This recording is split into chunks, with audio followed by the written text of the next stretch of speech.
आज की इस गहन चर्चा में प्रवेश करते हुए एक अलग ही तरह की ऊर्जा महसूस हो रही है। हाँ बिल्कुल, एक बहुत ही सकारात्मक ऊर्जा है आज के विषय में। एकदम।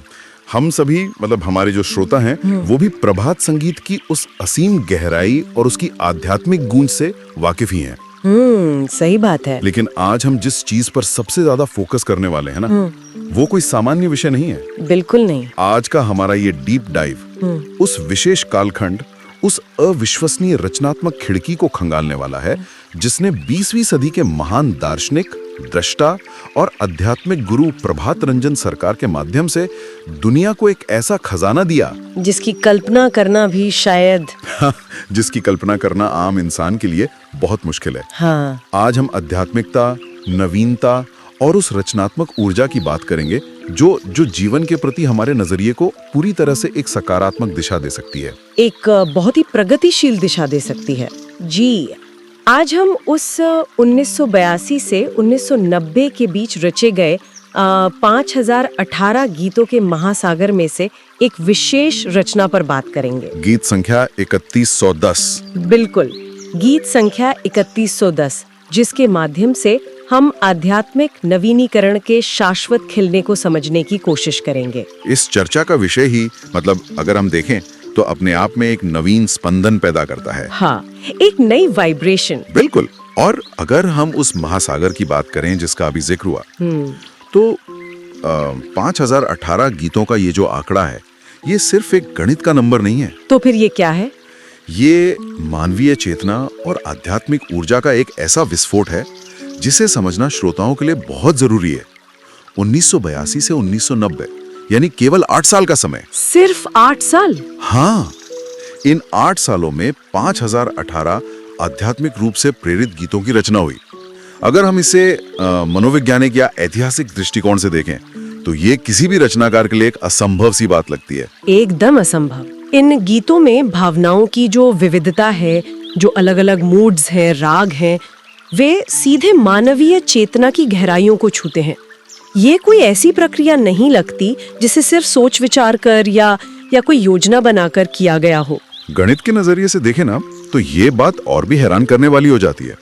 मैं सोच रहा था 8 साल में 5000 से ज्यादा गीत। इसका मतलब है लगभग हर दिन एक से ज्यादा गीत की रचना, बल्कि कई बार तो 2 या 3 गीत दिन ब दिन बिना किसी रुकावट के। बिल्कुल। लेकिन यहाँ एक बहुत ही स्वाभाविक सा सवाल उठता है, जब कोई रचनाकार इतनी बड़ी मात्रा में लगातार कुछ रचता है तो क्या एक समय के बाद उसमें दोहराव नहीं आने लगता? मोनोटनी आ जाती है। हाँ, क्या रचनात्मकता का वो कुआं सूखने नहीं लगता? क्योंकि आमतौर पर जैसे हम देखते हैं, राइटर्स ब्लॉक जैसी चीजें हर कलाकार को रोकती हैं। ये एक बहुत ही क्रिटिकल और सोचने वाली बात है, और यहीं पर हमें कवि और दृष्टा यानी सीयर के बीच के उस गहरे अंतर को समझना होगा। अच्छा, तो दोनों में क्या फर्क है? देखिए, एक आम कवि या कलाकार अपनी रचनाओं के लिए बाहरी दुनिया, अपने व्यक्तिगत अनुभवों या अपने मस्तिष्क की कल्पनाओं पर निर्भर करता है। सही बात है। मस्तिष्क की एक सीमा होती है और इसीलिए राइटर्स ब्लॉक आता है, विचार खत्म हो जाते हैं। लेकिन जब हम प्रभात रंजन सरकार की बात करते हैं तो हम एक दृष्टा और एक महान दार्शनिक की बात कर रहे हैं। एक दृष्टा वो होता है जो केवल बाहरी दुनिया को नहीं देखता, बल्कि जो वर्तमान की सीमाओं के पार चेतना के उस अनंत स्रोत तक पहुंच रखता है जहां से सब कुछ उत्पन्न होता है। मतलब वो सोर्स से सीधे जुड़े हुए। बिल्कुल। उनकी ये रचनात्मक ऊर्जा उनके मस्तिष्क की उपज नहीं थी, बल्कि वो भीतर के उस असीमित आध्यात्मिक स्रोत से फूट रही थी जो कभी सूखता ही नहीं है। इस बात को समझने के लिए ना वो नदी वाली एनालॉजी बहुत सटीक बैठती है। हाँ, नदी वाली एनालॉजी। जैसे पहाड़ों से निकलती हुई एक उफनती ऊर्जावान नदी कभी थकती नहीं है। बिल्कुल नहीं थकती। वह किसी एक जगह ठहर कर झील नहीं बन जाती, बल्कि वह लगातार अपने लिए नए रास्तों का निर्माण करती है, नई घाटियों से गुजरती है और हर बार एक नया परिदृश्य रचती है। एकदम सही। ठीक वैसे ही ये रचनात्मकता एक अनवरत और शक्तिशाली धारा थी। इसमें हर गीत एक अलग भावना, एक अलग गहराई को समेटे हुए था। ये ठहराव नहीं, बल्कि एक प्रगतिशील प्रवाह है। हाँ, एक प्रगतिशील प्रवाह है जो हर प्रकार की निराशा को बहा ले जाता है और एक बेहद सकारात्मक ऊर्जा का संचार करता है। और उस प्रगतिशील प्रवाह का सबसे खूबसूरत उदाहरण हमें उनके उसी विशाल संग्रह में मिलता है, अगर हम उन 5018 गीतों में से किसी एक ऐसी रचना को चुने जो इस पूरे आध्यात्मिक नवीनीकरण और आशावाद का सार प्रस्तुत करती हो, तो वो गीत संख्या 3110 है। बिल्कुल, बंगाली में रचा गया प्रभात संगीत नंबर 3110। इस गीत के बोल शुरू होते हैं वसंतेरी मंजरी। वसंतेरी मंजरी। हाँ, ये गीत विशेष रूप से वसंत ऋतु पर आधारित है। बसंतेरी मंजरी नूतनेर भाषाने, बसंतेरी मंजरी नूतनेर भाषाने, चिरनूतनेर लुकोचुरी शोनाय से गाने गाने, नूतनेर भाषाने, बसंतेरी मंजरी नूतनेर भाषाने। वसंत जो दुनिया भर की संस्कृतियों में हमेशा से नवीनता, उल्लास और जीवन के फिर से शुरू होने का प्रतीक माना गया है। अगर हम इस गीत के हिंदी अनुवाद की गहराई में उतरें तो इसकी शुरुआती पंक्तियां कुछ इस तरह हैं।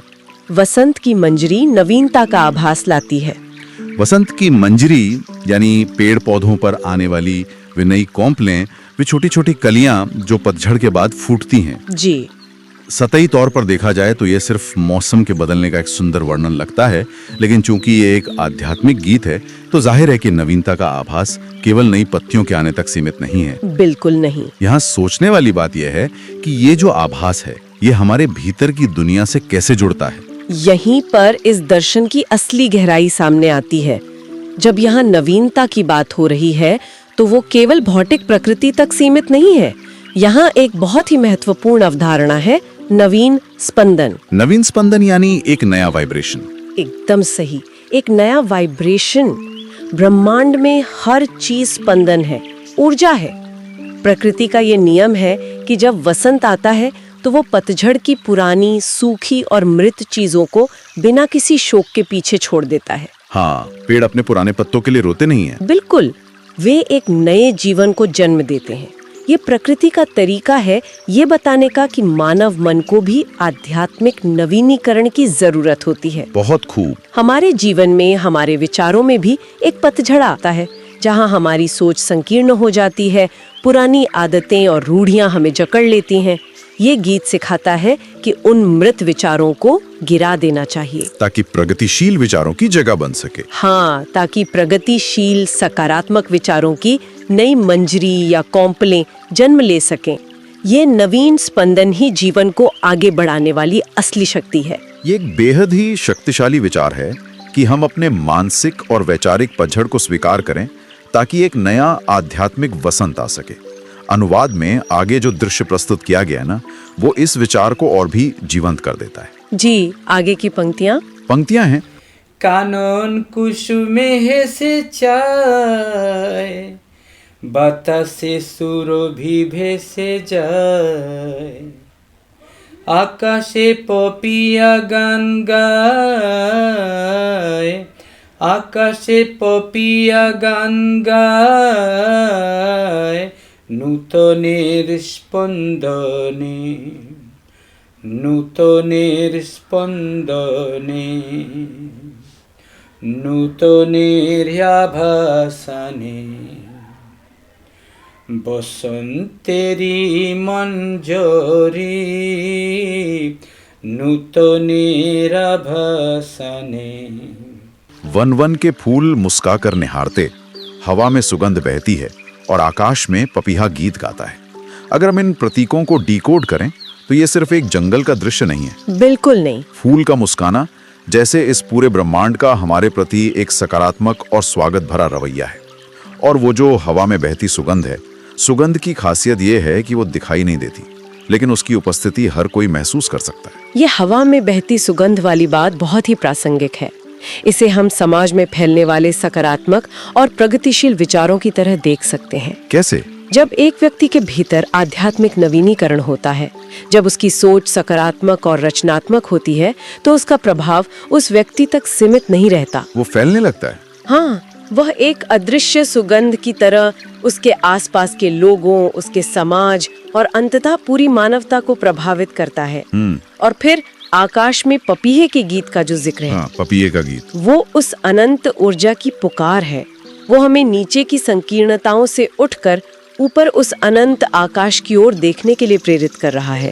ये पूरी प्रक्रिया एक बहुत ही गहरे नवीन स्पंदन में घटित हो रही है। और अगर जीवन में ये नया स्पंदन नहीं है तो जीवन एक ठहरे हुए पानी की तरह हो जाता है, उसमें सड़न पैदा होने लगती है। और जीवन को हमेशा गतिमान बनाए रखने का ये जो दर्शन है, वो इस गीत की अगली पंक्तियों में एक ऐसे विरोधाभास, एक ऐसे पैराडॉक्स के रूप में सामने आता है जो श्रोताओं को जरूर सोचने पर मजबूर करेगा। जी, ये पंक्तियां हैं, नूतन सुधा झरे बसुधार गाय, নূতনের আলো ভরা চোখে সে তাকায়, মর্মে চির নূতন মুরঝায়, মর্মে চির নূতন মুরঝায়, বৃহতের প্রীতির টানে, বৃহতের প্রীতির টানে, নূতনের আভাসনে, বসন্তেরি মঞ্জরি, নূতনের আভাসনে। चिर नूतन की लुका छिपी वह गान गान में सुनाती है। आहा, चिरनूतन। यहाँ जो शब्द है चिर नूतन यानी इटर्नल न्यू, ये सुनने में ही कितना दिलचस्प लगता है।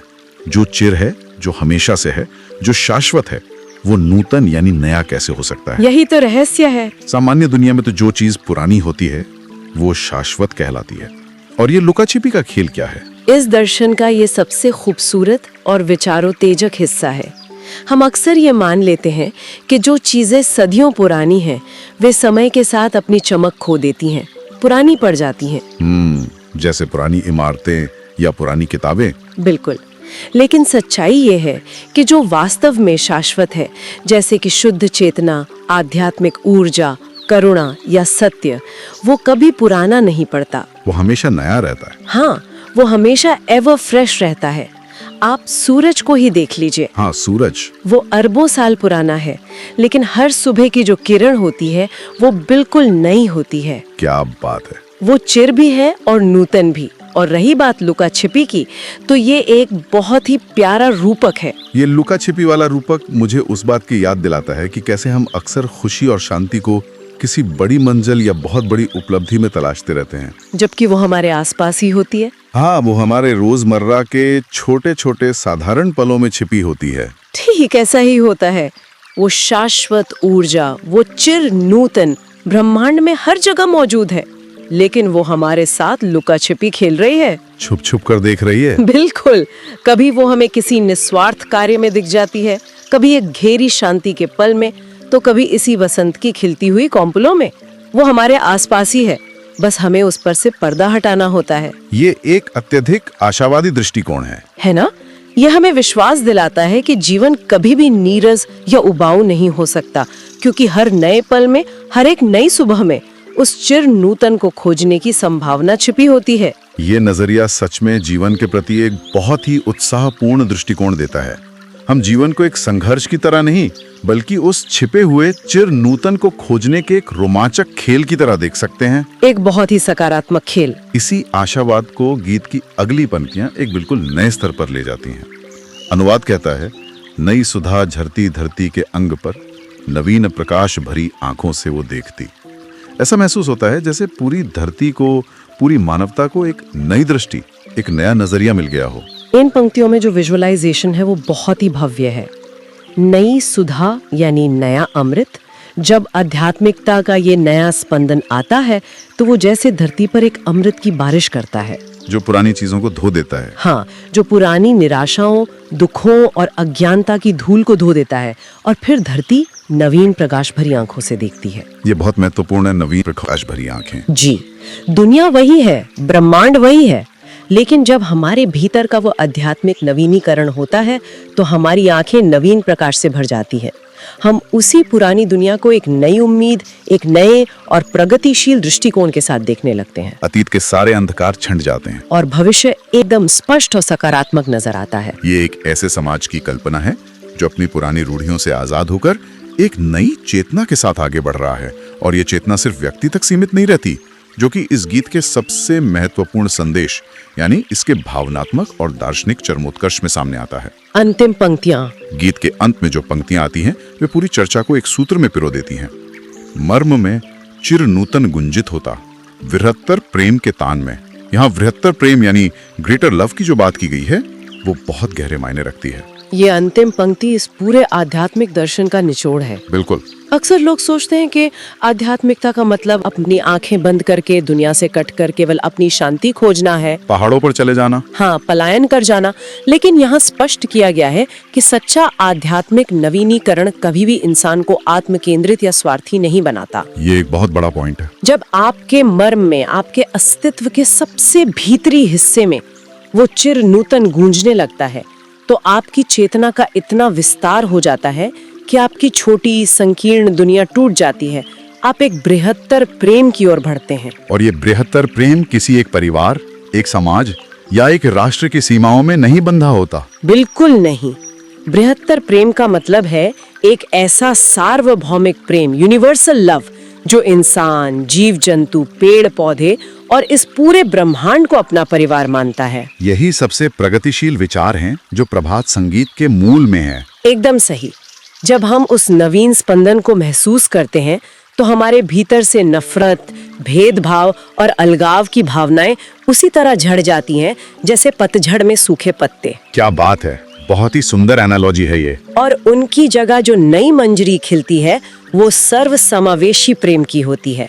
यह गीत हमें बता रहा है कि नवीनता, वसंत और उस चिर नूतन की खोज का अंतिम लक्ष्य केवल व्यक्तिगत शांति नहीं है, बल्कि इस पूरी दुनिया में एक विशाल बृहत्तर प्रेम की स्थापना करना है। जी, ये एक अद्भुत और बहुत ही सशक्त संदेश है। अगर हम आज की इस पूरी यात्रा, इस पूरी चर्चा को एक साथ रखकर देखें तो ये साफ समझ में आता है कि 1982 से 1990 के बीच रचे गए उन 5018 गीतों का ये विशाल महासागर केवल कला का प्रदर्शन नहीं है। नहीं, ये एक आंदोलन है। हाँ, ये मानवीय चेतनाओं को ऊपर उठाने का एक बहुत बड़ा प्रयास है। एक दृष्टा का दृष्टिकोण कैसे हर एक शब्द, हर एक धुन को इतनी गहराई दे सकता है, ये हमने गीत संख्या 3110 के माध्यम से समझा। बिल्कुल। वसंत ऋतु केवल मौसम का चक्र नहीं है, बल्कि ये हमारे भीतर के आध्यात्मिक नवीनीकरण और उस नए स्पंदन का प्रतीक है। चिरनूतन की वो लुका छिपी हमें हर दिन नया जीवन खोजने के लिए प्रेरित करती है और अंततः हमें एक ऐसी चेतना तक ले जाती है जहाँ केवल बृहत्तर प्रेम ही शेष रहता है। और श्रोताओं के लिए ये विचार करना बहुत प्रासंगिक होगा कि आज के दौर में जब हम सभी इंफॉर्मेशन ओवरलोड यानी सूचनाओं के भारी अंबार से घिरे हुए हैं, हर तरफ स्क्रीन्स हैं और नोटिफिकेशंस हैं, मंजिल क्या है? ऐसे समय में इस तरह की प्रगतिशील और आध्यात्मिक ऊर्जा एक पॉज बटन की तरह काम करती है, एक ठहराव लाती है। हाँ, ये हमें रुकने, गहरी सांस लेने और प्रकृति के उस नवीन स्पंदन को अपने भीतर महसूस करने की याद दिलाती है। ये हमें आश्वस्त करती है कि चाहे बाहर कितनी भी उथल पुथल क्यों न हो, हमारे भीतर उस चिर नूतन के साथ जुड़कर एक नया वसंत जगाने की शक्ति हमेशा मौजूद है। ये सच में एक ऐसा दृष्टिकोण है जो जीवन की सबसे बड़ी चुनौतियों का सामना करने के लिए भी हमें एक नई सकारात्मक ऊर्जा से भर देता है। एकदम। इसी ऊर्जा और सकारात्मकता के साथ आज की इस गहन चर्चा को समाप्त करने से पहले हम एक ऐसा विचार, एक ऐसा सवाल छोड़ना चाहेंगे जिस पर आने वाले दिनों में गहराई से मनन किया जा सके। आज के हमारे श्रोता और विशेषकर इस गीत के दर्शन से एक बात बहुत स्पष्ट होकर उभरती है कि चिर नूतन प्रकृति और जीवन में हमारे साथ हमेशा एक लुकाछिपी खेल रहा है, हमेशा हमारे आसपास है। तो सोचने वाली बात यह है, अगर हम जीवन के निरंतर बदलते चक्रों को देखें और विशेष रूप से अपने जीवन के सबसे कठिन दौर या उस मानसिक पतझड़ को ध्यान से देखें जी, तो क्या हम अपनी दैनिक उलझनों और संघर्षों के बीच भी उस छिपे हुए वसंत और आध्यात्मिक नवीनीकरण को खोज सकते हैं? क्या हम जीवन की हर कठिन परिस्थिति में उस छुपी हुई नवीनता को पहचान कर अपने भीतर उस बृहत्तर प्रेम को जन्म दे सकते हैं? क्या कमाल का विचार है। अपने संघर्षों और अपने पतझड़ के बीच अपना खुद का वसंत खोजना। बिल्कुल। ये सच में जीवन को देखने का एक बहुत ही आशावादी, ऊर्जावान और प्रगतिशील नजरिया है। ज्ञान, आध्यात्मिक नवीनीकरण और सकारात्मकता की इस गहरी यात्रा में हमारे साथ इस डीप डाइव में बने रहने के लिए बहुत बहुत धन्यवाद। और हाँ, ऐसे ही प्रगतिशील और सकारात्मक विचारों के लिए श्रोता हमारे YouTube चैनल सद्विप्र समाज या सद्विप्रिज मूवमेंट से भी जुड़ सकते हैं। बिल्कुल, हम हमेशा यही कोशिश करते हैं कि श्रोतों की इन गहराइयों से वो ज्ञान निकाल कर लाएं जो जीवन को रोशन करे। मिलते हैं अगली गहन चर्चा में कुछ और नए विचारों और इसी तरह की नई ऊर्जा के साथ। तब तक अपने आसपास और अपने भीतर उस चिर नूतन को खोजते रहें, हमेशा नया सीखते रहें और प्रगतिशील सोच के साथ हमेशा आगे बढ़ते रहें।